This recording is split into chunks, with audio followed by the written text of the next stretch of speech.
Relato 1.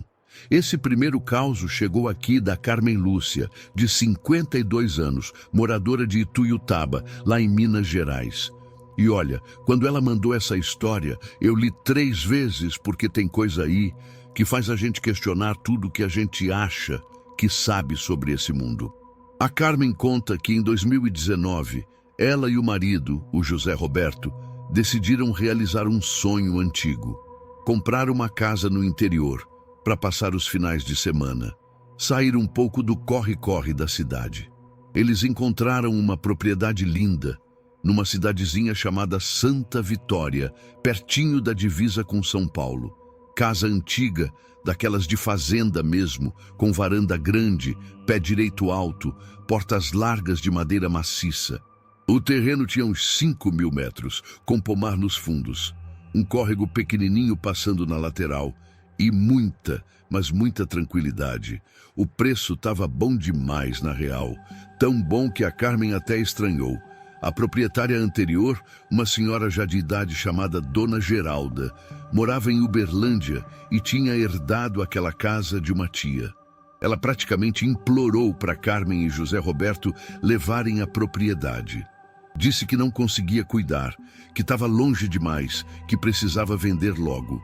Fecharam um negócio rápido, escritura, tudo certinho. Assim que receberam as chaves, o casal já foi planejando as reformas.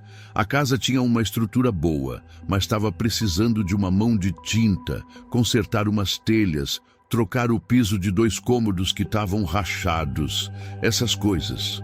Contrataram um pedreiro da região, seu Valdomiro, homem de confiança que tinha sido recomendado pelo pessoal da cidade. Começaram no fim de semana seguinte. A primeira coisa estranha aconteceu logo na primeira semana. Eles tinham pintado a sala inteira de branco, uma tinta boa, dessas que cobre numa demão só. Quando voltaram no sábado seguinte, a parede principal da sala estava exatamente como antes. Aquele verde musgo desbotado, com manchas de umidade e tudo. José Roberto achou que alguém tinha entrado na casa e pintado de novo, mas as portas estavam todas trancadas, as janelas fechadas, nenhum sinal de arrombamento. E o balde de tinta branca estava lá no canto, tampado, cheio, como se ninguém tivesse usado. Seu Valdomiro, que era meio desconfiado dessas coisas, ficou incomodado, mas não comentou muito. Disse que era estranho, que talvez a tinta não tivesse secado direito por causa da umidade. Pintaram de novo, dessa vez usando um primer antes, preparando melhor a parede. Deixaram secar o fim de semana todo, voltaram só na outra sexta, e a parede estava verde de novo. Verde musgo desbotado, manchas no mesmo lugar, tudo igualzinho. Aí a Carmen começou a ficar preocupada de verdade. Ela ligou para Dona Geralda, a antiga proprietária, e perguntou se tinha alguma coisa que ela precisava saber sobre a casa. A senhora ficou um tempo em silêncio do outro lado da linha, depois disse só: "Olha, minha filha, aquela casa tem as manias dela. Melhor deixar como tá." E desligou. Mas a Carmen e o José Roberto não eram de desistir fácil. Pensaram, deve ser algum problema químico na parede, alguma coisa na composição da tinta velha que reage com a nova. Chamaram outro profissional, um pintor mais experiente de Ituiutaba que eles conheciam. O homem raspou a parede inteira, tirou toda a tinta antiga, passou massa corrida, lixou, fez o serviço completo. Aplicaram 3 demãos de tinta, dessa vez um tom bege claro. Ficou lindo. Tiraram até foto. Voltaram dali 10 dias. A parede estava verde musgo de novo. Mas não era só isso. Começaram a perceber outras coisas. Tinham trocado o piso da cozinha, colocado aquelas lajotas de cerâmica bonitas, cor de terracota. Uma semana depois, o piso velho de cimento queimado estava lá de novo. E as lajotas novas empilhadas no canto do quintal, ainda na caixa, como se ninguém tivesse instalado nada. Tinham colocado uma porta nova no quarto, de madeira envernizada. A porta antiga, aquela pesada de madeira de lei toda riscada, voltou para o lugar. A nova apareceu encostada no galpão dos fundos. José Roberto, que era engenheiro e homem de ciência, estava ficando sem chão. Começou a achar que estava enlouquecendo. A Carmen, que sempre teve uma fé mais forte, sugeriu que procurassem alguém da comunidade religiosa da cidade, algum padre ou alguma benzedeira que pudesse ajudar. Foi quando conheceram Dona Aparecida, uma senhora de 78 anos que morava em Santa Vitória a vida toda e era conhecida por benzer, fazer orações e conhecer as histórias antigas da região. Ela foi até a casa, caminhou pelos cômodos em silêncio, olhando cada canto, cada porta, cada janela. Depois, sentou na varanda com o casal e contou o que sabia. Aquela casa tinha pertencido, muitas décadas atrás, a uma família muito religiosa, os Silva Bueno. A matriarca, Dona Sebastiana Silva Bueno, tinha feito uma promessa muito séria quando perdeu o marido novo ainda, vítima de uma febre. Ela prometeu que manteria a casa exatamente como era no dia em que ele morreu, como uma forma de honrar a memória dele e manter o espírito dele em paz. Durante 50 anos, Dona Sebastiana viveu ali sem mudar uma vírgula. Mesma cor nas paredes, mesmo piso, mesmas portas, mesmos móveis. Ela dizia que aquilo era sagrado, era um pacto de fidelidade eterna. Quando Dona Sebastiana faleceu, nos anos 80, a casa passou para a sobrinha, depois para outra pessoa, depois para Dona Geralda. Ninguém nunca conseguiu reformar nada. Quem tentava, desistia. As coisas sempre voltavam para o estado original. Dona Aparecida disse que era como se a promessa de Dona Sebastiana tivesse ficado impregnada naquelas paredes, como se a casa tivesse memória própria e não aceitasse ser diferente do que era naquele dia sagrado. A Carmen perguntou o que eles deviam fazer. Dona Aparecida respondeu que precisavam respeitar a promessa, mas também precisavam conversar com a casa, pedir licença, explicar as intenções. Ela sugeriu que fizessem uma oração especial, acendessem velas e, mais importante, que encontrassem alguma coisa da época de Dona Sebastiana que talvez tivesse sido tirada da casa e devolvessem ao lugar certo. O casal começou a investigar. Ligaram para Dona Geralda de novo. Insistiram. A senhora finalmente confessou que, quando herdou a casa, tinha levado embora uma imagem de Nossa Senhora Aparecida que ficava num oratório na sala. Era a santa de devoção de Dona Sebastiana e ela rezava ali todo dia. Dona Geralda tinha achado a imagem bonita e levado para a casa dela em Uberlândia. A Carmen pediu a imagem de volta. Dona Geralda, já cansada daquele assunto todo e meio arrependida, mandou a santa pelos correios. Quando a imagem chegou, o casal limpou o oratório velho que ainda estava lá na sala, colocou a Nossa Senhora de volta no lugar, acendeu 2 velas e fez uma oração sincera. Pediram perdão por terem mexido sem pedir licença, prometeram cuidar da casa com respeito e carinho e explicaram que só queriam deixar o lugar mais confortável para a família. Na semana seguinte, tentaram pintar a parede de novo. Dessa vez, a tinta secou e ficou. O piso novo que instalaram permaneceu no lugar. As portas não voltaram mais. A casa tinha aceitado, mas eles aprenderam a lição. Antes de fazer qualquer mudança, conversam com a casa, pedem licença em voz alta, acendem uma velinha para Nossa Senhora. E sabe o mais interessante? A parede da sala, aquela principal, eles deixaram verde musgo. Decidiram que aquela ali era intocável, era a memória de Dona Sebastiana que precisava permanecer. E desde então, vivem em paz naquela propriedade. A Carmen termina o relato dizendo que aprendeu uma lição importante. Tem coisas nesse mundo que vão além da nossa compreensão e que respeitar o sagrado, respeitar as promessas antigas, respeitar a memória de quem veio antes é fundamental. A casa ensinou isso para ela e hoje, toda vez que olha para aquela parede verde, ela agradece por ter tido a humildade de escutar. E olha, antes de partir para o próximo caos, só vou dizer uma coisa.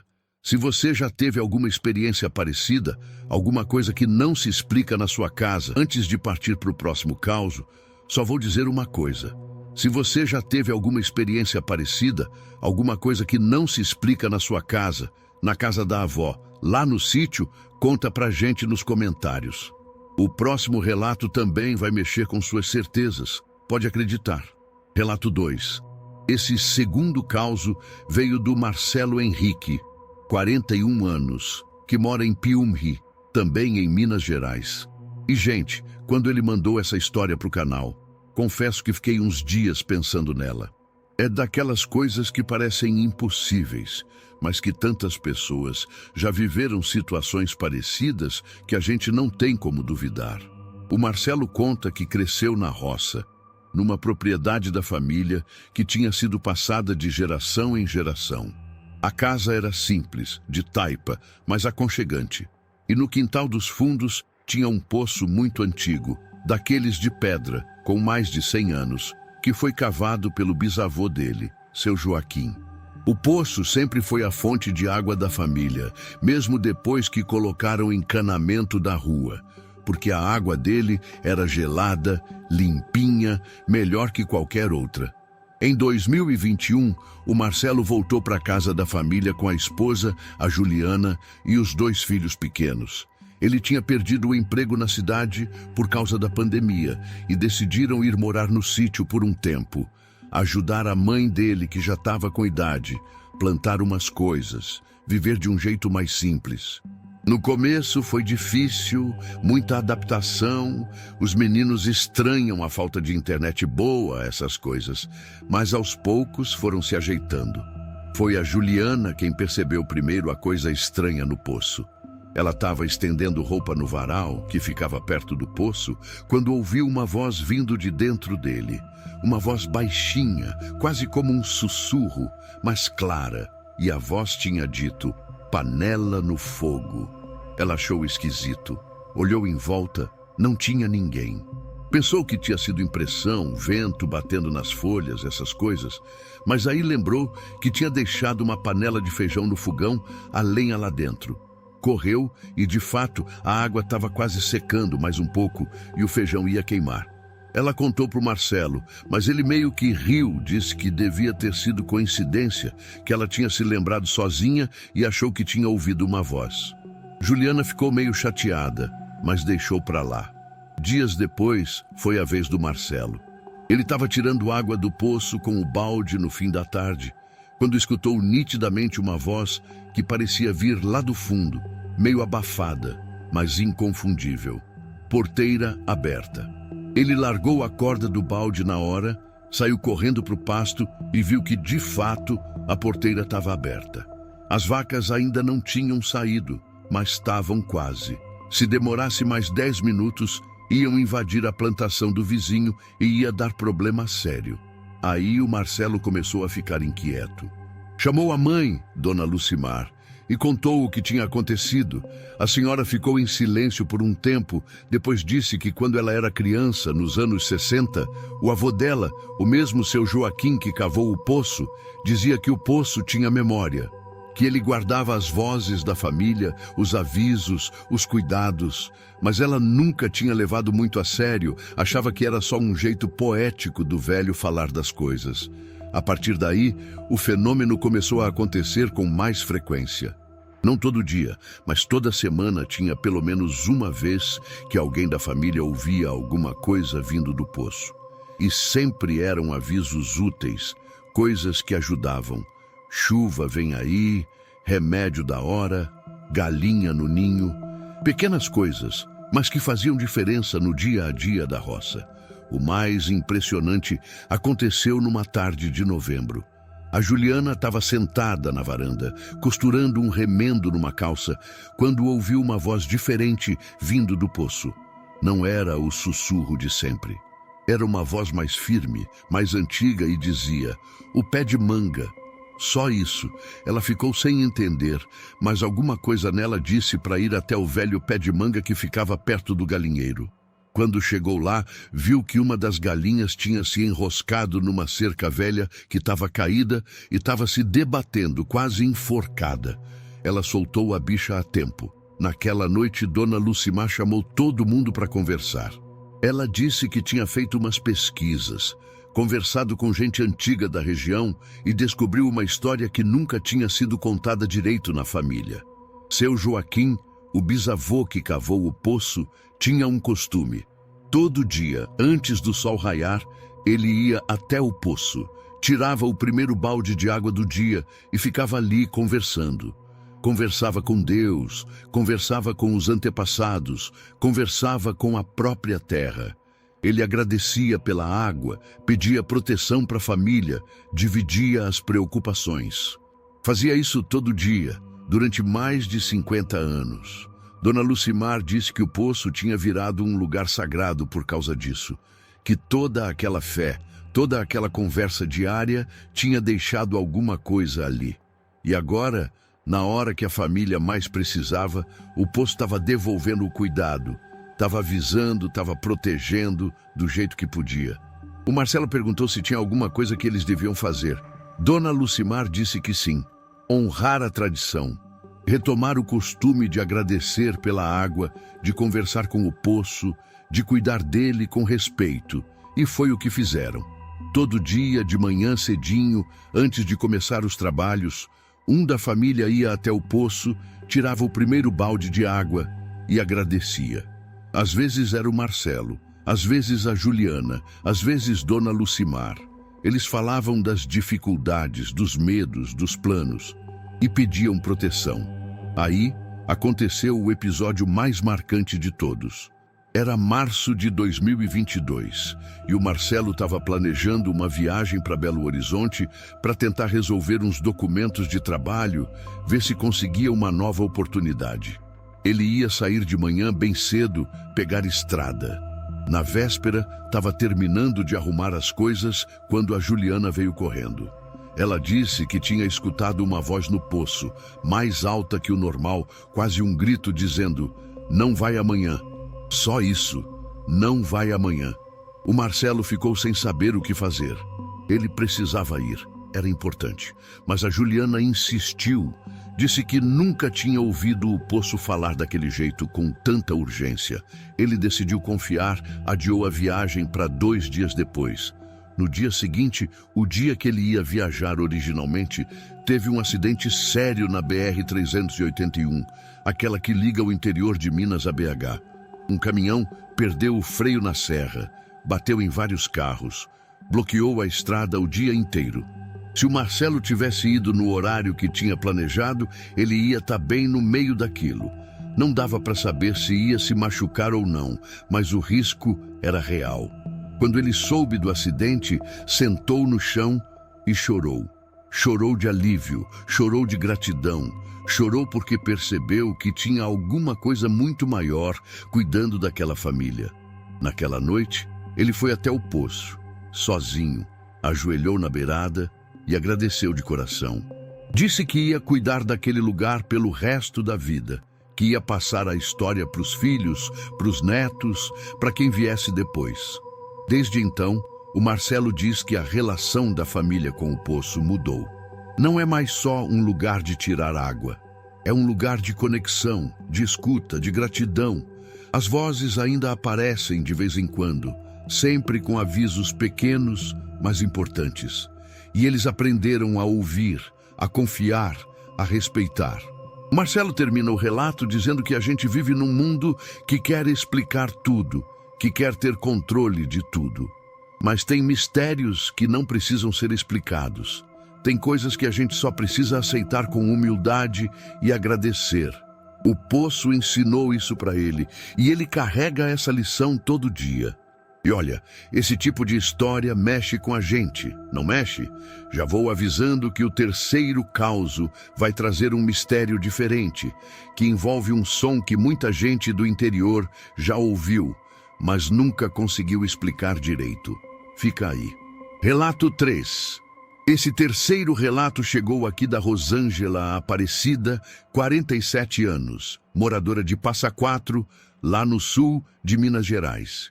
E olha, essa história é tão cheia de detalhes, tão bem documentada por ela, que é impossível não acreditar. A Rosângela mora numa comunidade rural pequena, chamada Vargem Grande, que fica a uns 15 quilômetros da cidade. São poucas famílias, todo mundo se conhece. Aquele clima tranquilo de interior de verdade. A casa dela fica numa propriedade que já foi da avó. Depois passou para o pai, e agora é dela e dos irmãos. Tem plantação de milho, uns pés de café, criação de galinha, a vida simples da roça. Em meados de 2020, começou um fenômeno estranho que deixou todo mundo da comunidade sem dormir direito. Em noites específicas, sempre entre quinta e sexta-feira, sempre depois da meia-noite, o pessoal começou a ouvir um barulho muito característico, o som de um trem. Mas não era um trem moderno, era aquele barulho de trem antigo, de Maria Fumaça, com o apito longo e melancólico, o tec-tec-tec dos trilhos, o chiar de ferro contra ferro. E junto com o som, dava para ver umas luzes cortando o mato, lá nos fundos da propriedade, como se fossem os faróis de um trem passando. O problema é que não tinha trilho nenhum ali. Nunca teve. A linha férrea mais próxima ficava a mais de 30 quilômetros dali e nem estava mais em uso há anos. No começo, o pessoal achou que estava todo mundo ficando doido junto. O marido da Rosângela, o Ademir, que é homem de pouca conversa e muito pé no chão, não acreditava. Dizia que era caminhão na estrada, barulho do vento, essas coisas. Mas aí veio uma noite que ele mesmo escutou e não teve como negar. Era trem. O som era de trem, as luzes eram de trem. E estava vindo da direção da mata fechada, onde não passava nem jipe. A comunidade inteira começou a comentar. Tinha gente que dizia que era assombração. Tinha gente que jurava que era coisa de outro mundo. Tinha os mais religiosos dizendo que era aviso divino. O padre da cidade foi chamado. Benzeu a área toda. Fez oração. Mas o fenômeno continuou. Toda quinta para sexta, depois da meia-noite, lá vinha o trem fantasma. Foi o seu Geraldo, o morador mais velho da comunidade, 82 anos, que trouxe uma pista importante. Ele contou que quando era menino, nos anos 50, o pai dele sempre falava de uma estação de trem que tinha existido naquela região muitas décadas antes, lá para os anos 1920. Era uma estação pequena, um ponto de parada para carregar lenha e água, que atendia a fazendas da região. Mas com o tempo, a linha foi desativada, os trilhos foram arrancados e vendidos como ferro velho, e a estação foi abandonada e desmoronou. Com os anos, a mata tomou conta de tudo e apagou qualquer vestígio. Seu Geraldo disse que o pai dele, que se chamava Benedito, tinha trabalhado naquela estação quando jovem e contava uma história triste. Tinha um maquinista, um rapaz chamado Daniel, que era noivo de uma moça da região, a Amélia. Daniel viajava para longe, levando carga, e sempre prometia que voltava. Numa dessas viagens, ele mandou uma carta para Amélia, dizendo que ia voltar, que queria casar com ela, que trazia até um presente especial. Mas a carta nunca chegou. O trem dele sofreu um acidente longe dali e Daniel faleceu. Amélia esperou por ele o resto da vida, sem nunca saber o que tinha acontecido de verdade, porque a notícia demorou a chegar e quando chegou, ninguém soube dar detalhes. E Rosângela ficou muito impactada com a história. Começou a pesquisar, foi atrás de documentos antigos na prefeitura, na biblioteca da cidade, conversou com historiadores locais e descobriu que a história era verdade.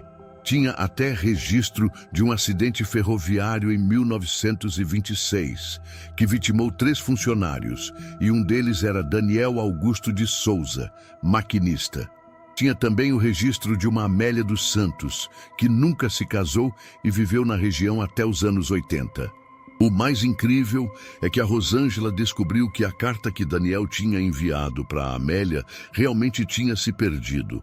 Ela encontrou, num arquivo morto da antiga agência dos Correios da cidade, uma caixa com correspondências que nunca foram entregues por problemas diversos. E lá, no meio de tanta coisa antiga e empoeirada, estava um envelope amarelado. endereçado a Amélia dos Santos, remetente Daniel Augusto. A carta nunca tinha chegado. Com autorização do responsável pelo arquivo, a Rosângela abriu a carta com cuidado, com respeito. Era curta, escrita com letra caprichada. Amélia, meu amor, estou voltando. Trago comigo a certeza de que vamos ser felizes. Já escolhi o lugar onde vamos construir nossa casa, perto da estação, para eu poder te ver todo dia. Te amo e te espero. Daniel. A Rosângela chorou quando leu. Chorou porque percebeu que aquilo era mais do que uma carta. Era um pedaço de vida que ficou suspenso no tempo. Um amor que nunca se completou. Uma promessa que ficou no ar.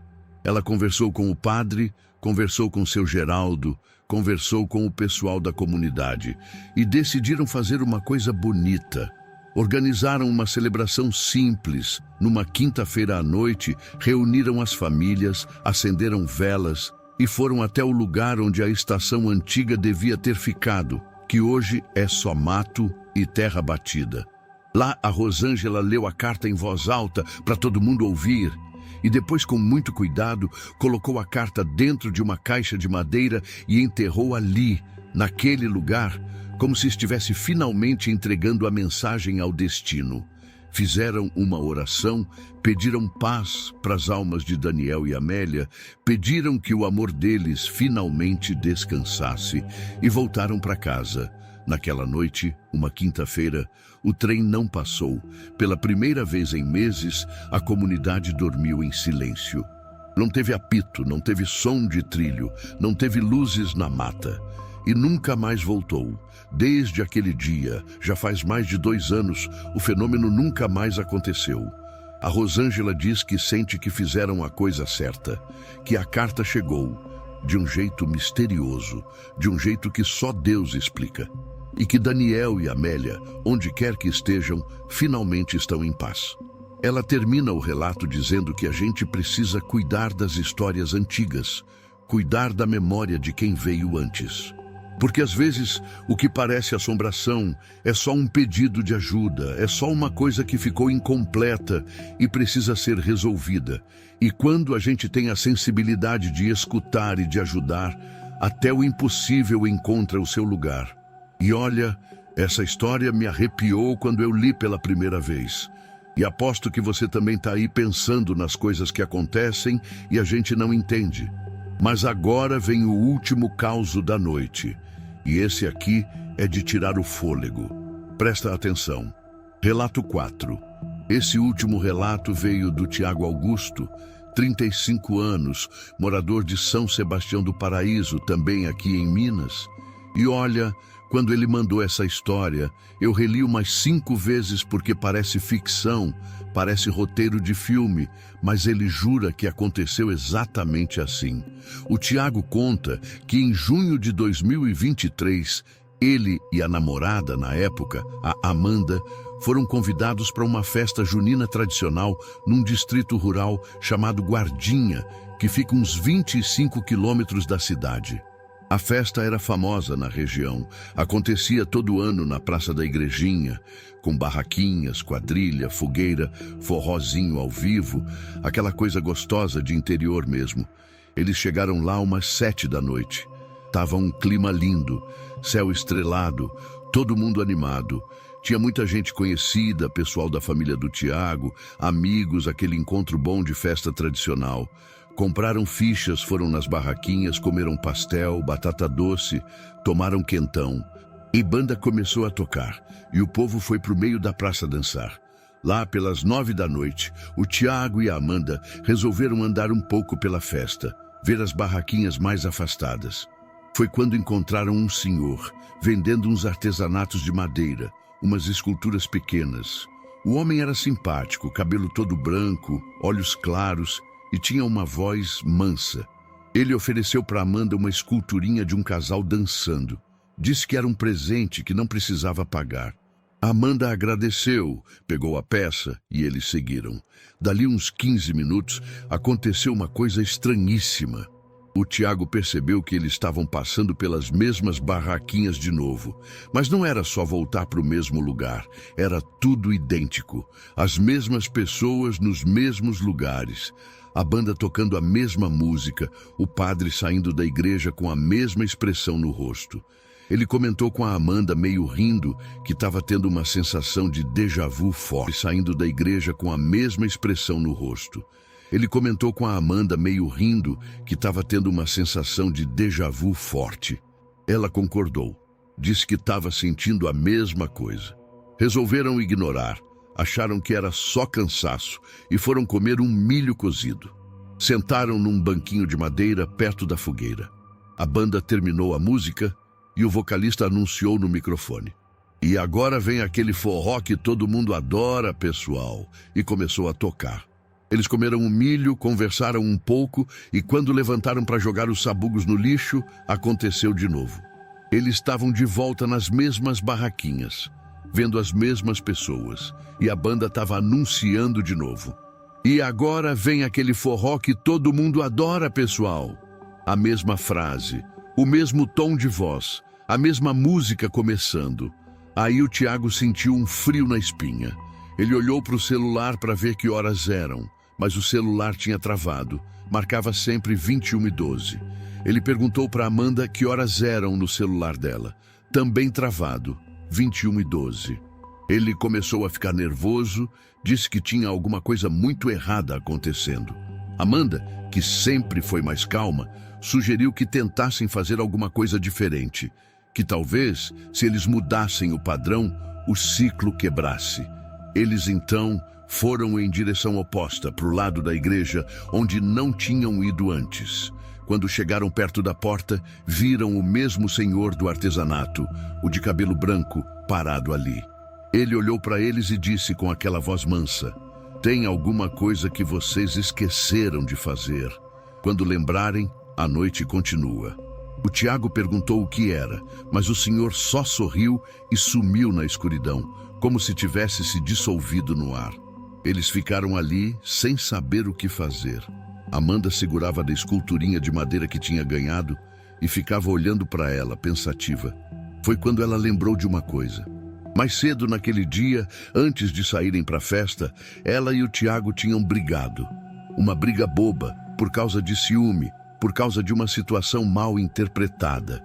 Eles tinham saído de casa meio emburrados, sem resolver direito, só empurrando o assunto para depois.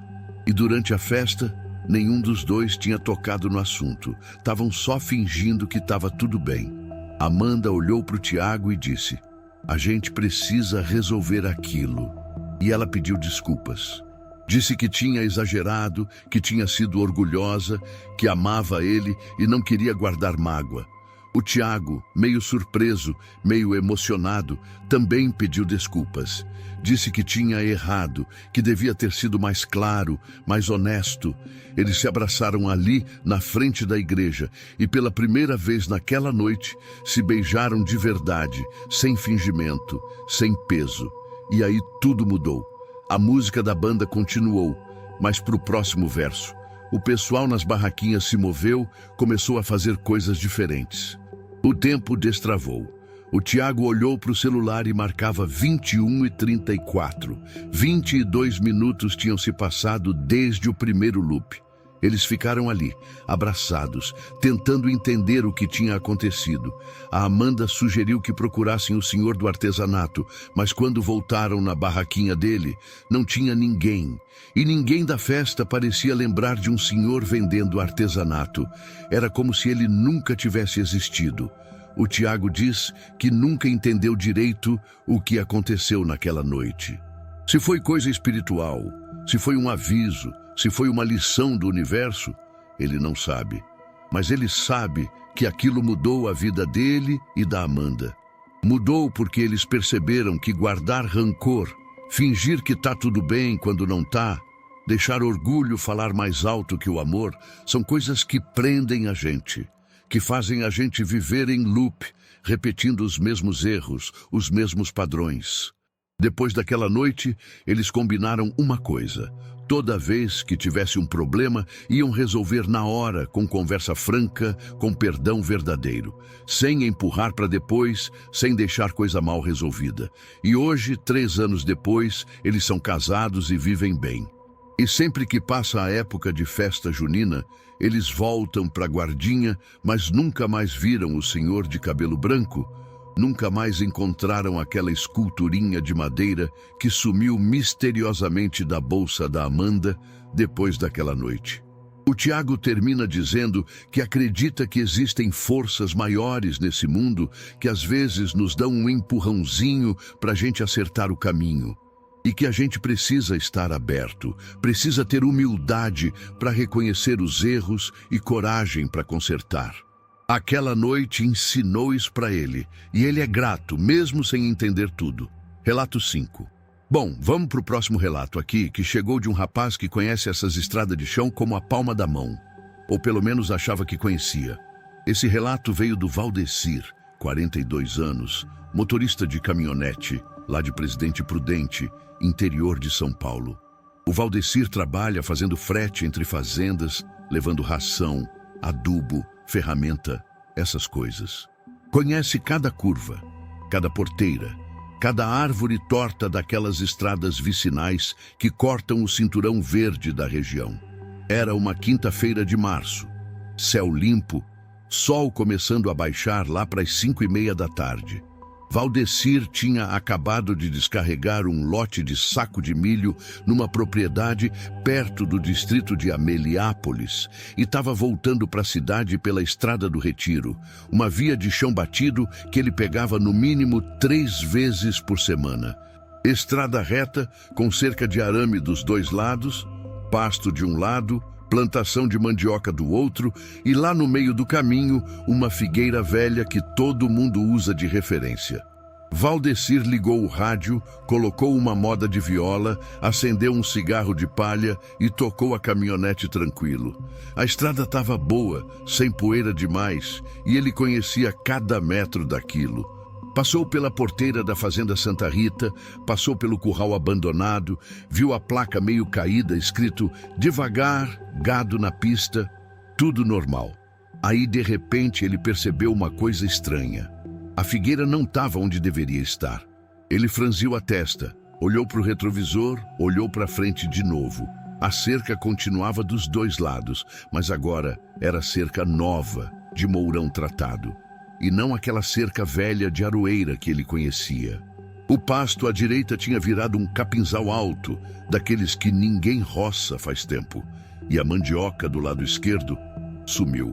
No lugar, um matagal fechado, cheio de cipó. Valdecir diminuiu a marcha, confuso. Pensou, será que peguei o desvio errado? Mas não tinha desvio nenhum. A estrada era reta, sempre foi reta.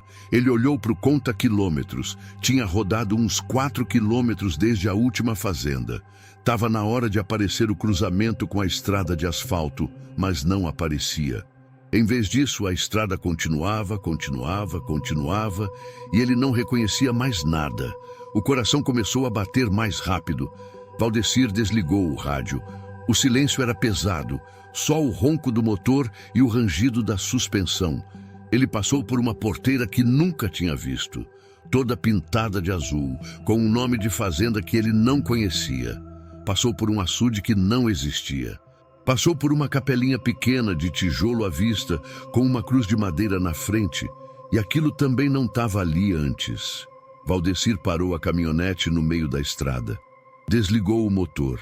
Ficou ali, respirando fundo, as mãos tremendo no volante. Foi aí que ele lembrou do pai. O pai dele, seu Antônio, já falecido fazia uns 10 anos, era tropeiro velho, andava por essas estradas desde menino. E uma vez, quando Valdecir era guri, o pai tinha contado uma história. Disse que existia estrada que desandava, estrada que a gente entrava, achando que conhecia, mas que o caminho mudava, virava, enganava, e que quando isso acontecesse, a pessoa não podia entrar em desespero. Tinha que parar, fazer silêncio, pedir licença e mostrar respeito. Respeito por quê, pai? Valdecir tinha perguntado. Porque tem lugar que é mais velho que a gente, meu filho. Lugar que já viu muita coisa. E se a gente não respeita, o lugar não deixa a gente passar. Valdecir fechou os olhos.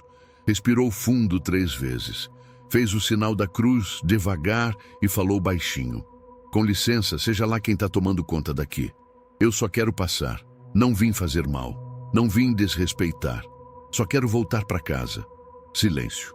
Ele abriu os olhos e deu a partida de novo. A caminhonete roncou, engrenou a primeira e Valdecir seguiu devagar pela estrada. Passou de novo pela capelinha de tijolo e dessa vez reparou numa coisa que não tinha visto antes. Tinha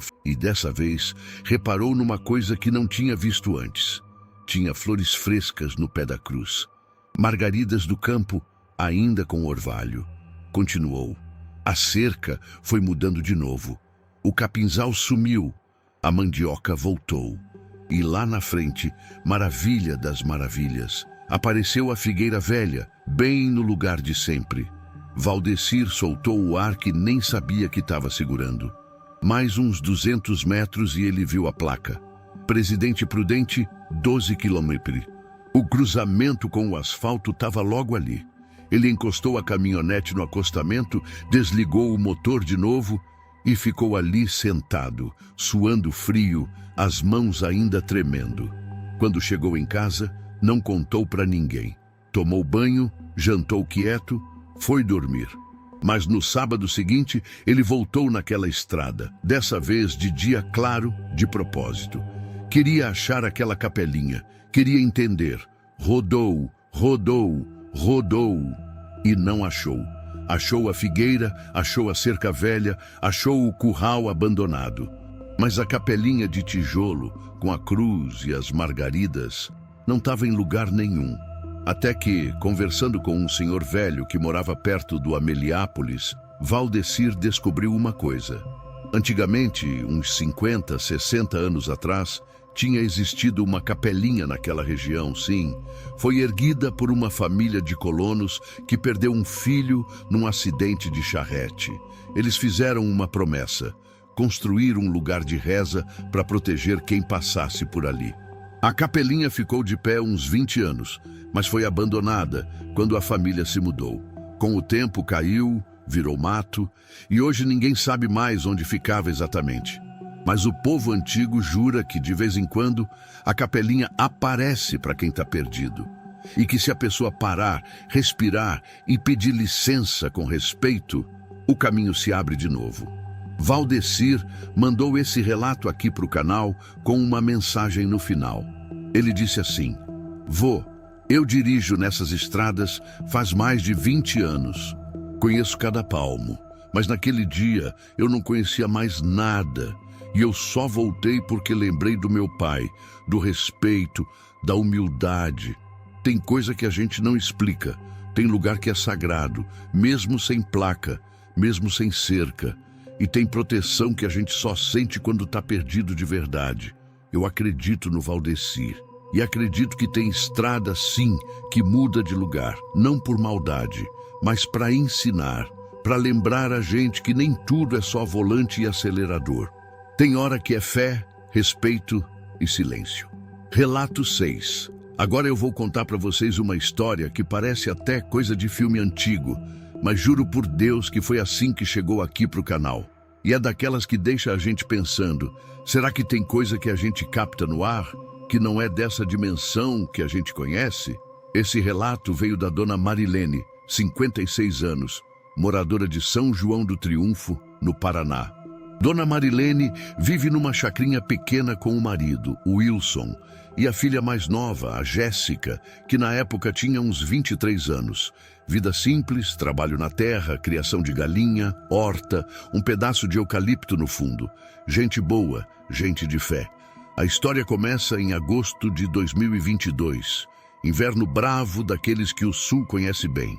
A Marilene estava arrumando a despensa da casa quando achou, lá no fundo de uma prateleira, um rádio velho de pilha. Daqueles portáteis, cor de vinho, com alça de couro sintético já ressecada. Era do sogro dela, seu Orestes, que tinha falecido uns 5 anos antes. O rádio ficou guardado, esquecido, junto com umas ferramentas e uns potes de vidro. Marilene limpou o rádio, colocou pilha nova e ligou só por curiosidade. Chiado. Mais chiado. Ela girou o dial devagar, tentando achar alguma estação. No meio do estático, pegou uma voz. Mas era uma voz estranha. Abafada, mas clara. Falando devagar, como se estivesse lendo um telegrama antigo. A voz disse: "Chuva forte amanhã. Recolhe a roupa do varal." Marilene franziu a testa, olhou para o céu pela janela. Estava aberto, sol até bonito. Ela desligou o rádio, achou que era propaganda de alguma estação de previsão do tempo e não deu bola. No dia seguinte, lá pelas 10 da manhã, veio um temporal do nada. Chuva grossa, vento forte, trovão que fazia tremer a casa. E a Marilene tinha esquecido roupa no varal. Perdeu 2 lençol, uma toalha e uma camisa boa do Wilson que voou cerca afora. Naquela noite, na hora do jantar, ela comentou com a família: "Gente, que coisa doida. Aquele rádio velho do vô Orestes falou que ia chover e eu não acreditei." A Jéssica deu risada. "Mãe, rádio não fala. Deve ter sido algum programa." Mas o Wilson ficou quieto, pensativo. Alguns dias depois, de manhã cedo, o rádio estava em cima da mesinha da sala. Marilene nem lembrava de ter deixado ele ali. Mas passou por perto e, sem querer, esbarrou. O rádio ligou sozinho e a voz voltou.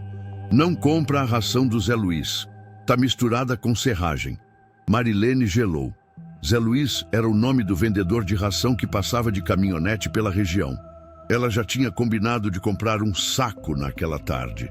Chamou o Wilson, contou o que tinha ouvido. Ele ficou desconfiado, mas resolveram testar. Quando o Zé Luiz chegou, pediram para ver a ração. Abriram o saco e era verdade. Tinha serragem misturada, clara como o dia. O Zé Luiz ficou sem graça, disse que tinha comprado de um fornecedor novo e não sabia. Pediu desculpa, foi embora e nunca mais voltou. A partir dali, o rádio virou uma espécie de conselheiro da casa. Toda vez que alguém da família passava perto, ele chiava baixinho, e se a pessoa parasse e prestasse atenção, a voz aparecia, sempre com avisos simples, mas certeiros. "Não planta essa semana, lua minguante, não vai pegar. Visita chegando amanhã de tarde, faz bolo. Wilson, troca o pneu da caminhonete antes de viajar." E os avisos sempre se confirmavam. A Jéssica, que era a mais cética da casa, começou a ficar impressionada. Testou várias vezes, fazia pergunta em voz alta perto do rádio, esperava. Às vezes a voz respondia, às vezes não. Mas quando respondia, era sempre algo útil. Nunca era assustador, nunca era ameaçador. Era como se fosse um velho amigo cuidando da família. Até que, numa noite de setembro, aconteceu o clímax da história. Era umas 8 da noite. A família estava reunida na sala assistindo televisão quando o rádio começou a chiar alto. Tão alto que dava para ouvir por cima do som da TV. Marilene levantou, pegou o rádio, a voz veio, mas dessa vez era diferente, mais urgente, mais clara. "Jéssica, vai na casa da tia Neuza, agora." Jéssica arregalou os olhos. "Tia Neuza? Mas por quê?" A voz repetiu. "Vai na casa da tia Neuza, agora." Tia Neuza era a irmã da Marilene. Morava sozinha numa casa a uns 3 quilômetros dali, do outro lado do bairro. Ela era viúva, tinha uns 61 anos, saúde boa, mas vivia isolada, meio brava com o mundo. A família visitava pouco porque ela não gostava de receber gente. Jéssica olhou para a mãe. "A senhora acha que é sério?" Marilene, com o coração apertado, acenou que sim. Jéssica pegou a moto, pôs o capacete e saiu. Wilson foi junto de caminhonete, atrás, só por garantia. Quando chegaram na casa da tia Neuza, a luz da sala estava acesa, mas não tinha movimento. Bateram na porta. Nada. Bateram de novo. Nada. Wilson deu a volta, foi até os fundos e viu a porta da cozinha entreaberta. Entraram. e acharam a tia Neuza caída no chão entre a mesa e o fogão. Ela tinha tropeçado, batido a cabeça na quina do armário e estava meio tonta, confusa. Não tinha se machucado grave, mas estava com dificuldade para se levantar, desorientada. Se ficasse ali a noite toda sozinha, sem ajuda, podia ter piorado. Jéssica e Wilson levantaram ela com cuidado, sentaram na cadeira, deram água, fizeram compressa fria na cabeça. Chamaram o vizinho, que era da saúde, para dar uma olhada. Tudo ficou bem. A tia Neuza chorou, agradeceu, pediu desculpa por ser tão teimosa e afastada. E naquela noite, a família se reaproximou. Conversaram, riram, lembraram de histórias antigas. A tia prometeu que ia visitar mais, que ia parar de viver tão sozinha. Quando voltaram para casa, o rádio estava na mesinha, desligado. Marilene pegou ele, ligou. Só chiado. Tentou de novo. Nada. Trocou as pilhas. Nada. O rádio nunca mais funcionou. Marilene mandou esse relato aqui com uma frase que me arrepiou. Ela disse assim: Vô, eu não sei quem estava falando por aquele rádio. Se era meu sogro, se era um anjo, se era alguma força que a gente não entende. Mas eu sei que aquilo salvou minha irmã. E sei que depois que a gente atendeu o recado mais importante, o rádio cumpriu a missão dele e se calou. Gente, tem coisa que não tem explicação científica. Tem recado que vem de um jeito que a gente menos espera. Pode ser um rádio velho, pode ser um sonho, pode ser um calafrio na espinha. O importante é a gente ouvir e agir. Relato 7. Esse próximo relato aqui chegou de um jeito que me deixou pensativo por dias.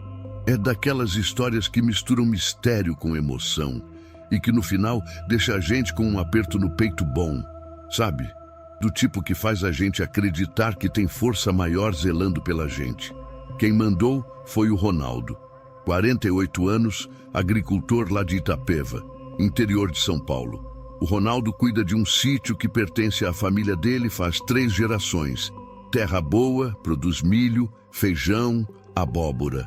Vida dura, mas honesta. Ele mora lá com a esposa, a Cleide, e os 2 filhos já crescidos. A história começa em abril de 2023.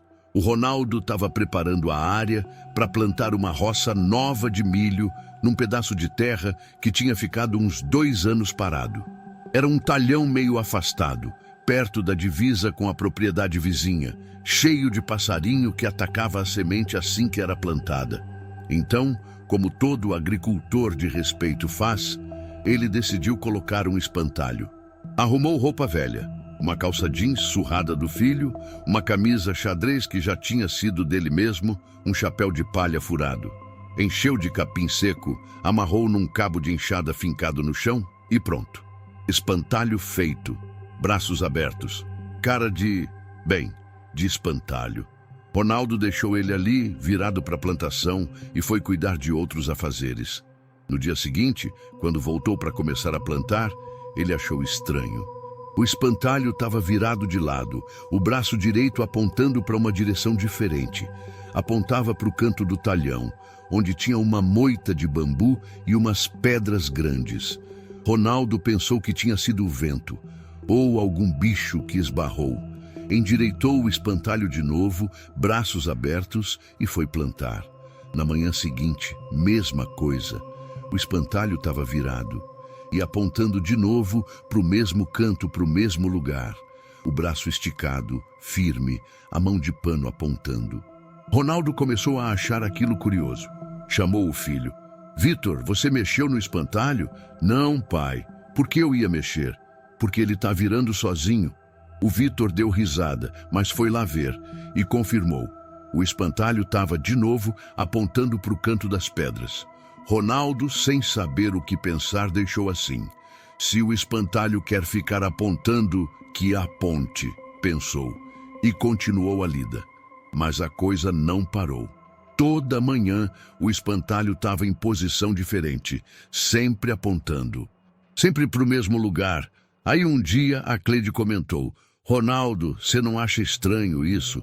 Parece que o espantalho quer te mostrar alguma coisa. Mostrar o quê, mulher? É mato, pedra, E bambu? Vai lá ver. Ronaldo bufou, mas no fundo estava curioso. Pegou o facão, foi até o canto do talhão, começou a cortar o mato. O bambu estava fechado, tinha capim colonião alto, umas trepadeiras. Trabalho para abrir caminho.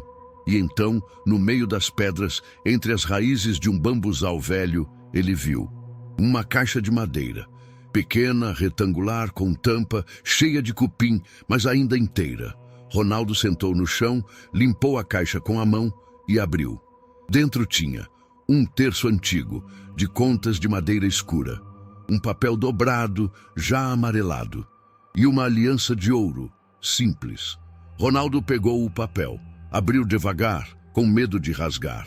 Era uma carta, escrita à mão, com letra bonita, de caneta tinteiro. A carta dizia: ao meu filho Ronaldo, se um dia você ler isso, saiba que seu pai sempre te amou. Guardei esta aliança para você, é a mesma que meu pai usou e que eu usei antes de partir.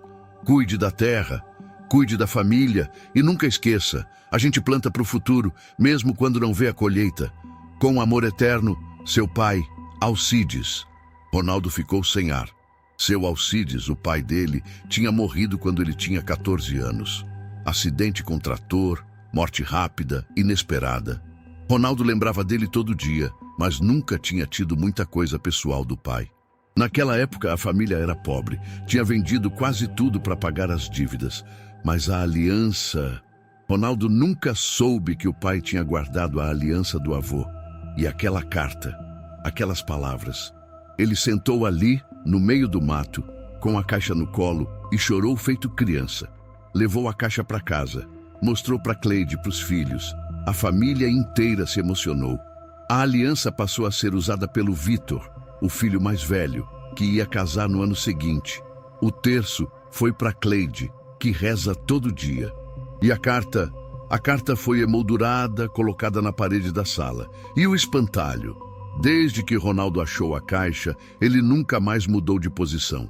Ficou ali, braços abertos, firme, de frente para a plantação, protegendo a roça, cumprindo o papel dele. Ronaldo mandou o relato aqui dizendo assim: vô, eu não sei explicar. Aquele espantalho me guiou e eu tenho certeza absoluta que foi meu pai, de algum jeito, de algum lugar, que quis me dar aquele presente, aquele recado. Depois que eu achei a caixa, a roça deu a melhor safra dos últimos anos. Prosperidade voltou. E eu sinto todo dia que meu pai está aqui comigo, cuidando da gente.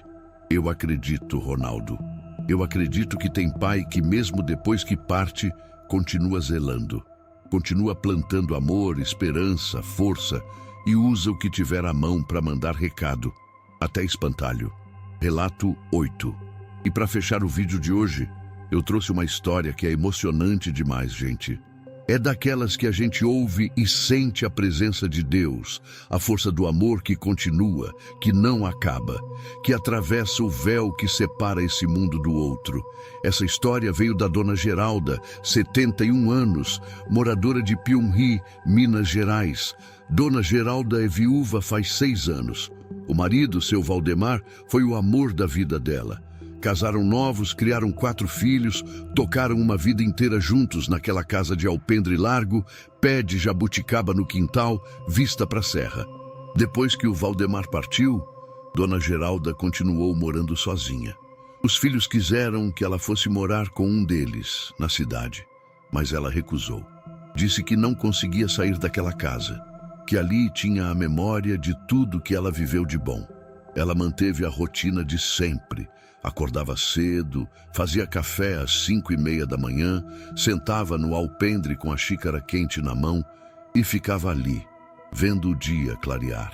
Era o momento dela, momento de paz, de conversa com Deus, de saudade. Só que a partir de março de 2023, começou a acontecer uma coisa. Ela sentia como se tivesse alguém sentado do lado dela no alpendre. Não era medo, não era pavor, era só presença. No começo, ela achou que fosse coisa da cabeça, solidão, imaginação, mas a sensação era forte demais. Ela sentia o peso, sabe? como quando alguém senta numa cadeira de balanço e a madeira range baixinho. Ela ouvia o rangido, sentia o movimento do ar e tinha o cheiro de café. Mas não o café que ela tinha acabado de fazer. Era um cheiro diferente, mais forte, mais adocicado, como o café que o Valdemar fazia. Ele gostava de colocar açúcar mascavo direto no coador. Dizia que ficava mais encorpado. Dona Geralda reconheceria aquele cheiro em qualquer lugar. Nos primeiros dias, ela não comentou com ninguém. Continuou a rotina e toda manhã a presença voltava. Ela começou a conversar. Falava baixinho, sozinha no alpendre, enquanto tomava café. Bom dia, meu velho. Você tá aí, né? Silêncio, mas a presença permanecia. O rangido da cadeira do lado, o cheiro, a paz.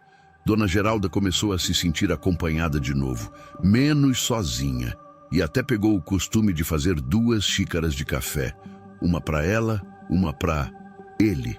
Deixava a segunda xícara na mesinha do alpendre, ao lado da cadeira vazia. Os filhos perceberam, começaram a se preocupar. Acharam que ela estava ficando confusa, que a solidão estava fazendo mal. Mas Dona Geralda garantia: não tô louca, não. Eu sei que ele está aqui. Não vejo, mas sinto, e isso me faz bem. Um dos filhos, o Júnior, resolveu passar uns dias com ela, só para acompanhar. E numa manhã, ele acordou cedo, foi até a cozinha e viu a mãe lá no alpendre, sozinha, aparentemente. Mas ele também sentiu o cheiro de café mascavo e o rangido da cadeira de balanço que ninguém estava sentando.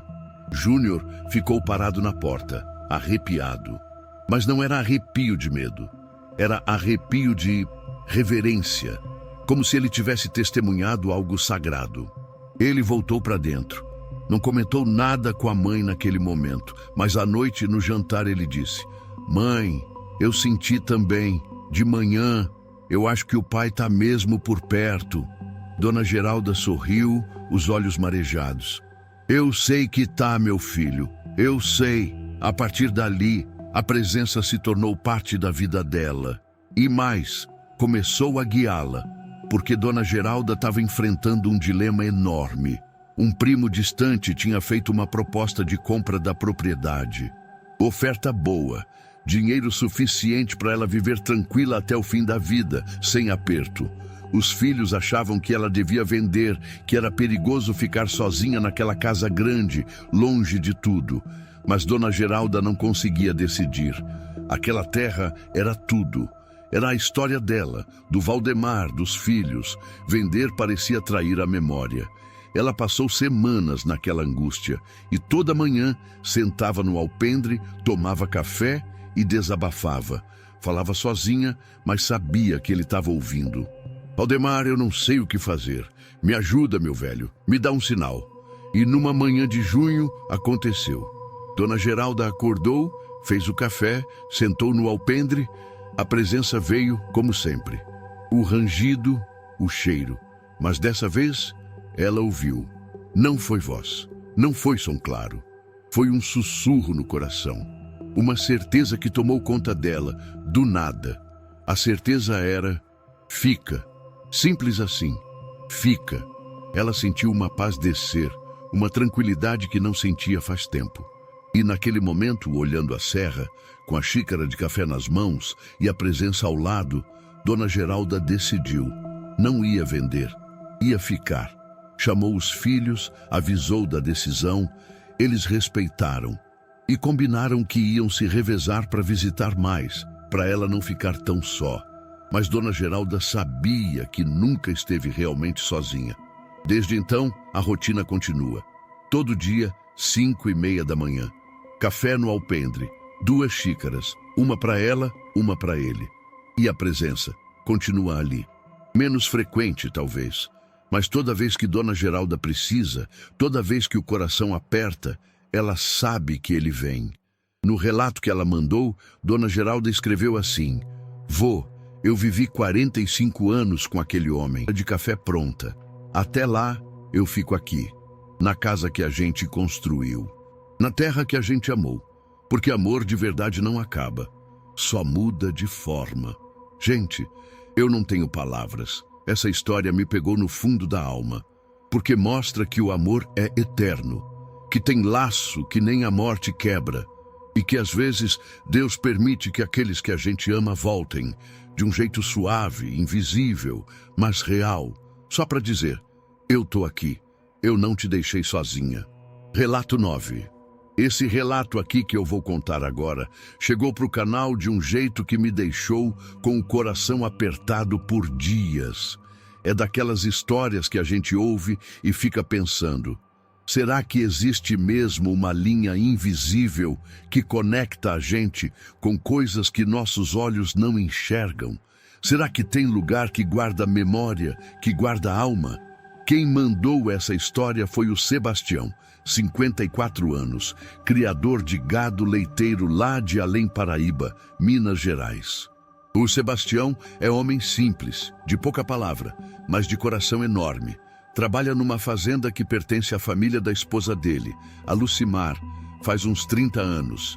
Terra boa, pastagem verde, gado manso. Vida dura, mas digna. A fazenda tem um poço velho, muito velho. Tão velho que ninguém na família sabe direito quando foi cavado. Dizem que já estava ali quando o bisavô da Lucimar comprou a propriedade, lá pelos anos 1920.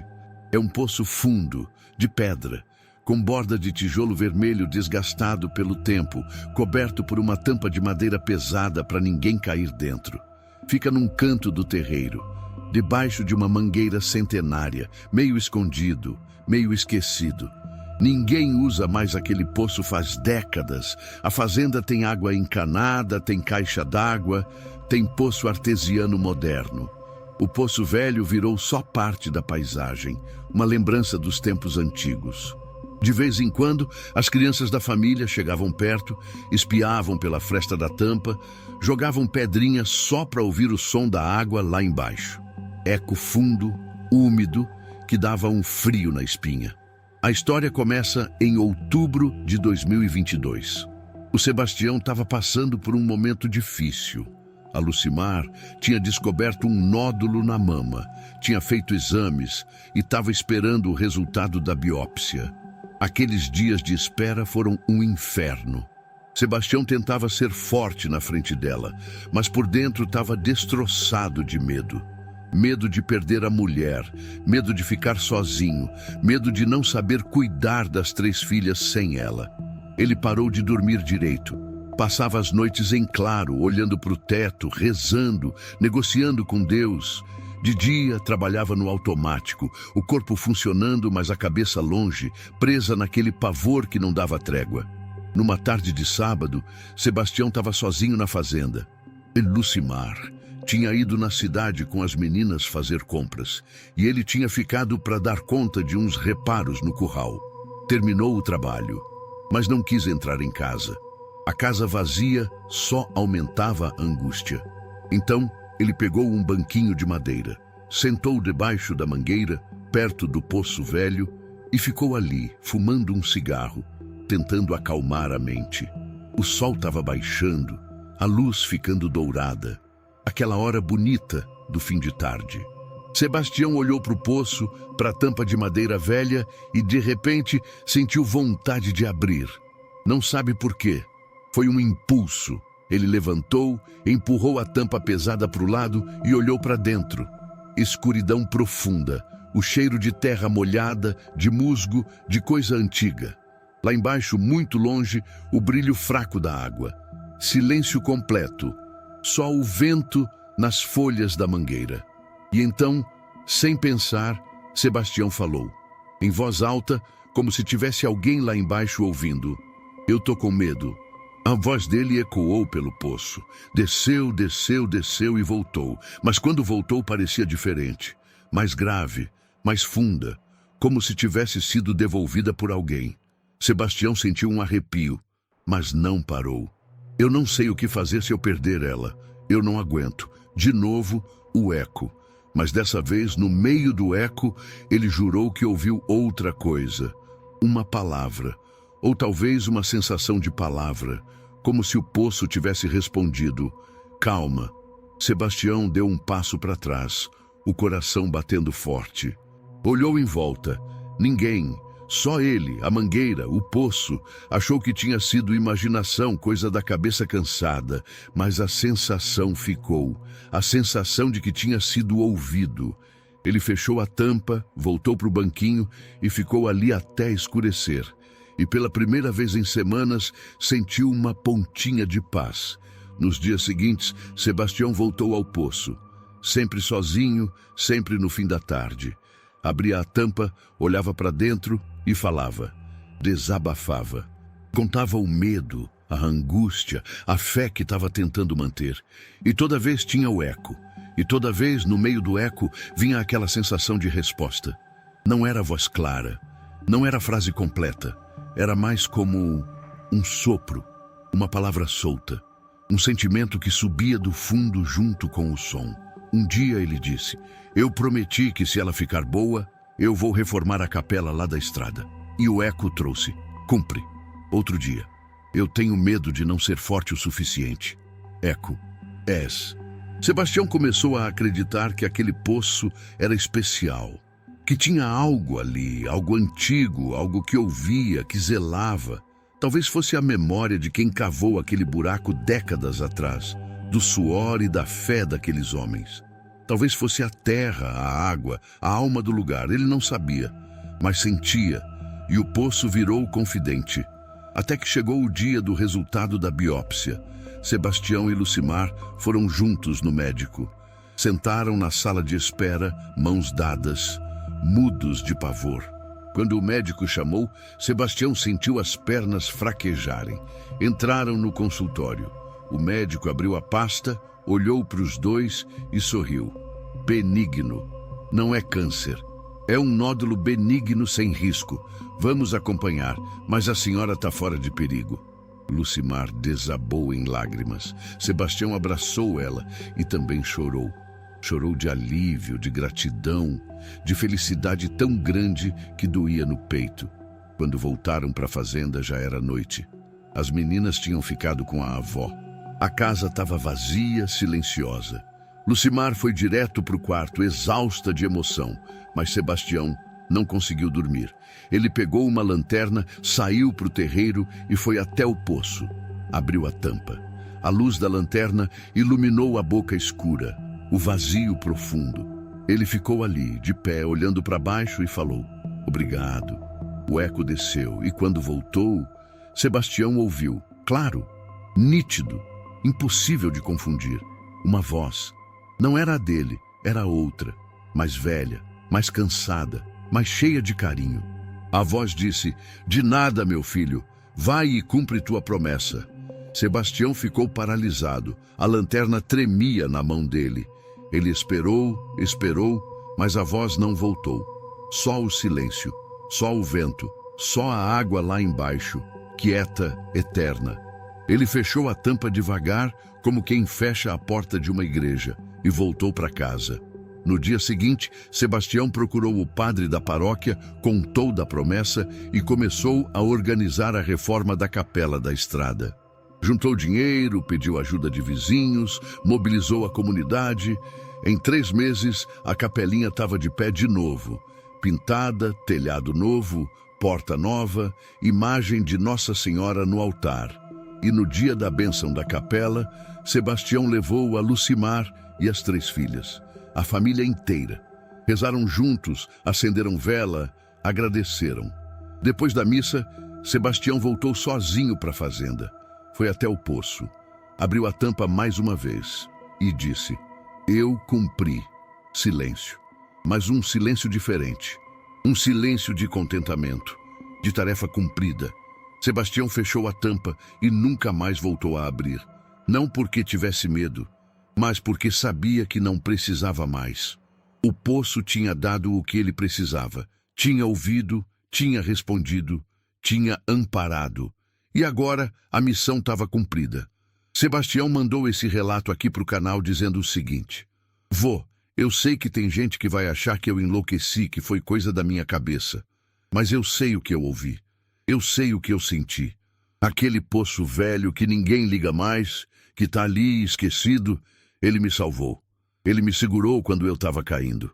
E eu não sei se era a alma de quem cavou, se era um anjo, se era Deus falando de um jeito que eu conseguisse ouvir. Mas eu sei que foi real. E eu sei que tem lugar sagrado, mesmo sem ter padre, mesmo sem ter cruz. Lugar que guarda bondade. Lugar que cuida. Gente, eu acredito no Sebastião. Eu acredito que tem lugar que ouve, que tem terra que reza, que tem água que abençoa. E que, às vezes, Deus usa o que tem para falar com a gente. Um poço velho, um eco fundo, uma voz que vem de lugar nenhum e de todo lugar ao mesmo tempo. Porque fé não precisa de explicação. Fé precisa de coração aberto. E o Sebastião tinha. E foi salvo. E assim, meu povo bom, a gente fecha mais um vídeo aqui do canal.